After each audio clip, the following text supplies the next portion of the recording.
private dollars.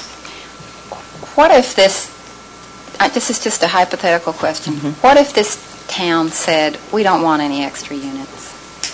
If you're going to rebuild the 569, just rebuild the 569. Go by HUD's rules and affirmatively furthering fair housing and do the 569, but we don't want our council or our housing authority to build any extra units. Just do the public housing units and let it be. Is there anyone, is that an option? I mean, does this council have the authority to say we don't want to do that? That is going to have to be a question that would have to be answered at that time by the commissioners.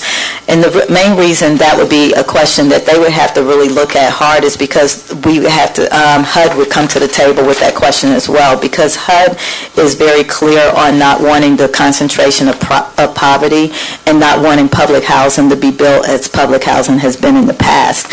So HUD has not been allowing public housing to be built back on original sites or built back with only public housing with no other mix of units and mix of income in those developments. So to have that situation happen, GHA would have to really address that tied in with HUD, because HUD has not allowed the concentration of poverty to be built like that any longer. But there's nothing anywhere in any agreements that forces Galveston to build extra units to go along with these public housing units. Other than the statute indicating that we cannot build a concentration of poverty. And the statute is clear that we cannot build a concentration of poverty, which means that we can't build all public housing, except for in the instance of scattered sites. Unless we put it in places where there's already enough income that it's not a concentration of poverty, right?